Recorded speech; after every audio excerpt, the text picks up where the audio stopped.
আমরা রাস্তা দিয়ে হাঁটতেছি খুবই দ্রুত গতিতে, ঠিক আছে। রাস্তা পুরো ফাঁকাই, দেখেন মেন রোড আমাদের বাসার। তো আমি যাচ্ছি, অবশ্য আমি একা না, আমার সাথে আরও লোকজন আছে।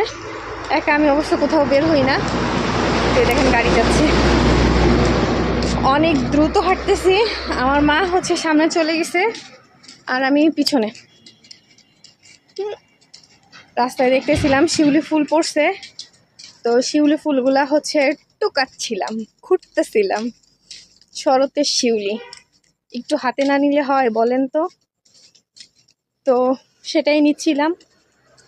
এখন প্রচণ্ড জোরে জোরে হাঁটতেছি দ্রুত গতিতে, যাতে তাকে খুঁজে পাই। তারপরে যদিও তাকে খোঁজার একটা কাহিনী আছে, আমরা হচ্ছে ওখানে যাব, যাওয়ার পর আপনাদেরই দেখাবো। ওখানে নাকি একটা পাখির বাসা আছে, অনেক কিচিরমিচির করে। তো ওই জিনিসগুলাই আপনাদের দেখানোর জন্য আমি মানে খুব আগ্রহ করে হচ্ছে সকালবেলা উঠছি, ভোরবেলা। আমি তো সকালে উঠতে পারি না, আমার হচ্ছে ঘুম আসে, প্রচণ্ড টায়ার্ড লাগে, ঘুম আসে। তো উঠলাম আজকে, উঠে দেখি, গিয়ে দেখি কি দেখতে পাই না পাই। হাঁটতেছি, কষ্ট হয়ে যাচ্ছে। তাহলে এখন আল্লাহ হাফেজ, পরে ওইখানে গিয়ে দেখা হবে। টাটা।